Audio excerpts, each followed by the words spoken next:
ಇವತ್ತಿನ ದಿನ ನಾನು ಕೋಲಾರ ಜಿಲ್ಲೆಯ ಮುಳಬಾಗಿಲಿನಲ್ಲಿರ್ತಕ್ಕಂತಹ ವೀರ ಆಂಜನೇಯ ಸ್ವಾಮಿ ದೇವಾಲಯಕ್ಕೆ ಹೋಗಿದ್ದೆ. ಈ ಆಂಜನೇಯನನ್ನು ವೀರ ಆಂಜನೇಯ ಎಂದು ಕರೆಯುತ್ತಾರೆ. ಈ ವೀರ ಆಂಜನೇಯನನ್ನು ಪ್ರತಿಷ್ಠಾಪಿಸಿದವರು ಯಾರು, ದೇವಾಲಯವನ್ನು ಕಟ್ಟಿದ್ದು ಯಾರು, ಇದರ ಪೌರಾಣಿಕ ಇತಿಹಾಸ ಏನು ಎಂದು ತಿಳಿಯೋಣ. ನಮಸ್ಕಾರ ಸ್ನೇಹಿತರೆ, ಮತ್ತೊಮ್ಮೆ ನನ್ನ ಚಾನಲ್ಗೆ ಪ್ರೀತಿಯ ಸ್ವಾಗತ. Welcome back to my channel. ಸ್ನೇಹಿತರೆ, ಮಹಾಭಾರತ ಕಾಲದ ದ್ವಾಪರ ಯುಗ ಮತ್ತು ಪುರಾಣದ ಪ್ರಕಾರ ದ್ರೌಪದಿಗೆ ಸೌಗಂಧಿಕ ಪುಷ್ಪ ತರಲು ಭೀಮಸೇನ ಆಂಜನೇಯನನ್ನ ಎದುರಿಸುತ್ತಾನೆ. ಆಂಜನೇಯನ ಶಕ್ತಿ ಮತ್ತು ಶೌರ್ಯವನ್ನ ಗುರುತಿಸಿ ಮಹಾಭಾರತ ಯುದ್ಧದಲ್ಲಿ ಸಹಾಯ ಮಾಡುವಂತೆ ಬೇಡಿಕೊಳ್ಳುತ್ತಾನೆ. ಭೀಮನ ಕೋರಿಕೆಯಂತೆ ಭಗವಾನ್ ಆಂಜನೇಯನು ಅರ್ಜುನನ ರಥದ ಧ್ವಜದಲ್ಲಿ ನೆಲೆಸುತ್ತಾನೆ ಮತ್ತು ಯುದ್ಧ ಸಮಯದಲ್ಲಿ ಸಹಾಯ ಮಾಡುತ್ತಾನೆ. ಯುದ್ಧ ಮುಗಿದ ನಂತರ ಅರ್ಜುನ ರಥದಿಂದ ಇಳಿಯುತ್ತಾನೆ. ನಂತರ ಶ್ರೀಕೃಷ್ಣನು ರಥದಿಂದ ಇಳಿಯುತ್ತಾನೆ.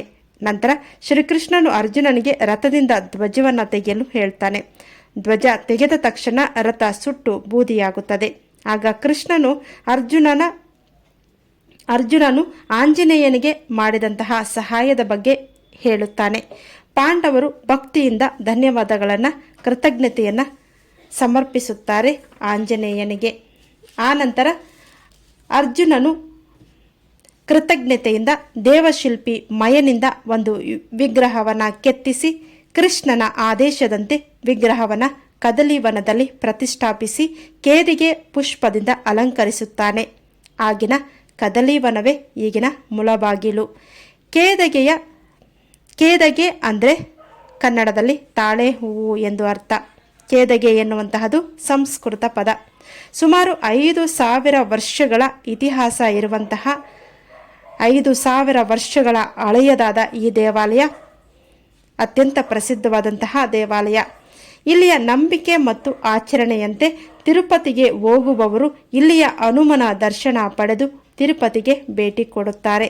ಪ್ರತಿ ಶನಿವಾರ ಆಂಜನೇಯನಿಗೆ ವಿಶೇಷವಾದಂತಹ ಪೂಜೆ, ಅಲಂಕಾರ, ಅಭಿಷೇಕಗಳು ಕೂಡ ಇಲ್ಲಿ ನಡೆಯುತ್ತವೆ. ಹನುಮ ಜಯಂತಿ ಇಲ್ಲಿ ವಿಶೇಷವಾಗಿ ನಡೆಯುತ್ತೆ. ಇನ್ನು ದೇವಾಲಯಕ್ಕೆ ಭೇಟಿ ಕೊಡುವವರು ದೇವಾಲಯಕ್ಕೆ ಭೇಟಿ ಕೊಡುವಂತಹವರಿಗೆ ದೇವರನ್ನ ವೀಕ್ಷಣೆ ಮಾಡುವಂತಹ ಸಮಯ ಬೆಳಗ್ಗೆ 6ರಿಂದ ಮಧ್ಯಾಹ್ನ 1 ಗಂಟೆ, ಸಂಜೆ 4ರಿಂದ ರಾತ್ರಿ 9ರವರೆಗೆ ದೇವಾಲಯ ತೆಗೆದಿರುತ್ತದೆ.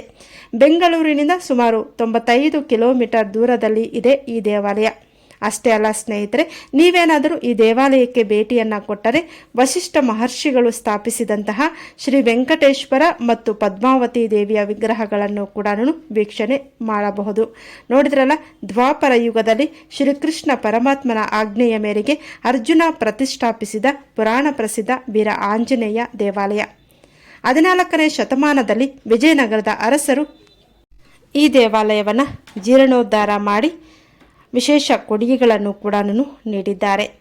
ಇನ್ನು ದೇವಾಲಯದಲ್ಲಿರ್ತಕ್ಕಂತಹ ವೀರ ಆಂಜನೇಯನ ಮುಖ್ಯ ವಿಗ್ರಹ 12 ಅಡಿ ಎತ್ತರದಲ್ಲಿ ಇದೆ. ಕಪ್ಪು ಗ್ರಾನೈಟ್ ಕಲ್ಲಿನಲ್ಲಿ ಕೆತ್ತಲಾಗಿದೆ ಆಂಜನೇಯನ ದಿವ್ಯವಾದಂತಹ ಮೂರ್ತಿಯನ್ನು. ನೀವೇನಾದರೂ ಕೋಲಾರ ಜಿಲ್ಲೆಯಲ್ಲಿರ್ತಕ್ಕಂತಹ ಮುಳಬಾಗಿಲಿನಲ್ಲಿರ್ತಕ್ಕಂತಹ ವೀರ ಹನುಮಂತನನ್ನು ದರ್ಶನ ಮಾಡಿಕೊಂಡರೆ ನಿಮ್ಮ ಎಲ್ಲ ಕೋರಿಕೆ ಬೇಡಿಕೆಗಳು ಈಡೇರುತ್ತವೆ. ಇದಾಗಿದೆ ಸ್ನೇಹಿತರೆ ಮುಳಬಾಗಿಲಿನ ಆಂಜನೇಯ ಸ್ವಾಮಿಯ ದರ್ಶನ. ಧನ್ಯವಾದಗಳು.